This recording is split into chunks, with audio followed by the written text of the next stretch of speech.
الحمد لله وكفى وسلام على عباده الذين اصطفى اما بعد۔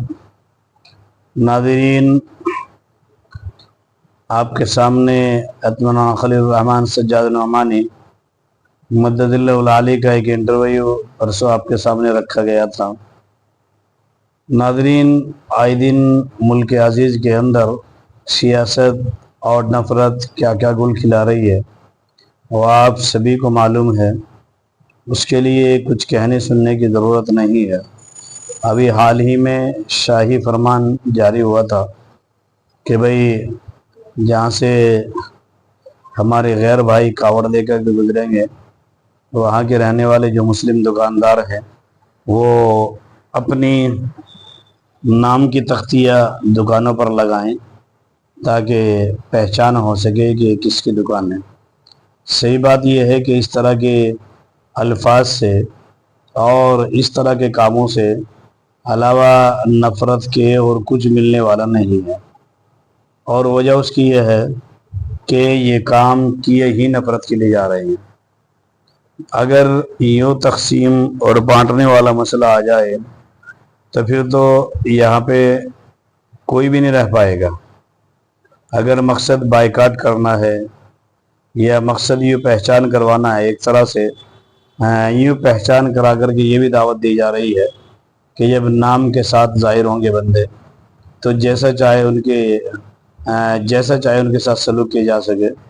کوئی روکنے ٹوکنے والا نہیں ہوگا۔ اور یہ تو ظاہر سی بات ہے، ذہنیت بالکل صاف ستھری ہے کہ جب پہلے میں نے ویڈیو ذکر کی تھی کہ جب لومڑی مرغے کو کھانے کا ارادہ کر لے تو پھر اس کے سامنے دلیل اور حجتیں تو ساری بیکار ہو جاتی ہیں۔ بس اب دیکھنے والی بات یہ ہے کہ مرغہ کتنے سمجھ کرتا ہے، کتنے ہوش سے کام لیتا ہے، ورنہ آئے دن ایک جھٹی سی لگی ہوئی ہے، کچھ نہ کچھ معاملات سامنے آتے رہتے۔ کولہاپور مسجد کا معاملہ بھی آپ نے دیکھا، ابھی کل پرسوں کی رپورٹ تھی، ایک مولانا سہارنپور میں کار لے کے جا رہے تھے، ہلکی سی کار ٹچ ہوئی، اس کے اوپر جانا ڈرامہ کیا گیا، جان کے ڈرامہ کیا گیا۔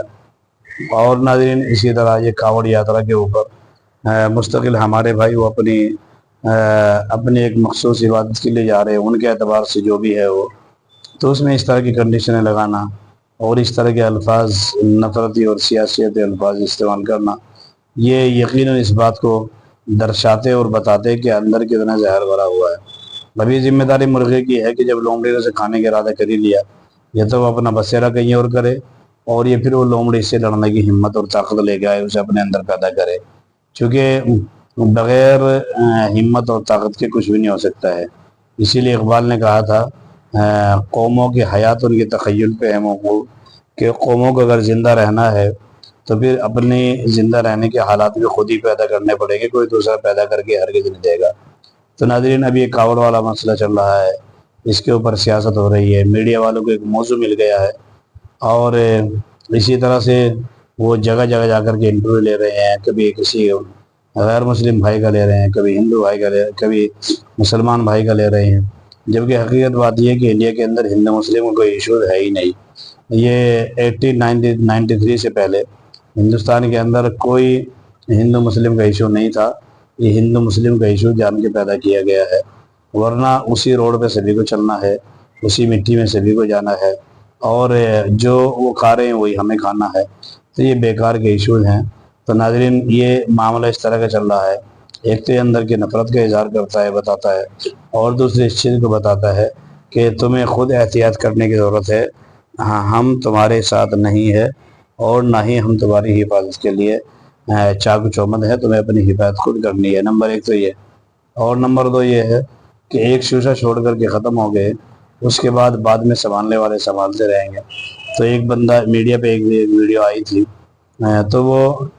اس میں یہ بتایا گیا ہے کہ نام دیکھ کر کے اگر تمہیں بند کرنا ہے تو الکبیر کو بند کرو، نام دیکھ کر کے تمہیں اس کا اظہار کرانا ہے تو الکبیر ہے۔ اسی طرح عربی پرائیویٹ لمیٹڈ کمپنیاں ہیں، یہ نام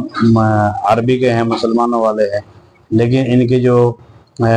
کے جو ذمہ داران ہیں اور ان کی جو باس ہیں وہ تمام کے تمام غیر مسلم بھائی ہیں، جس کے بارے میں نے پہلے بھی ذکر کیا تھا کہ یہ اس طرح کے ڈرامے کر کے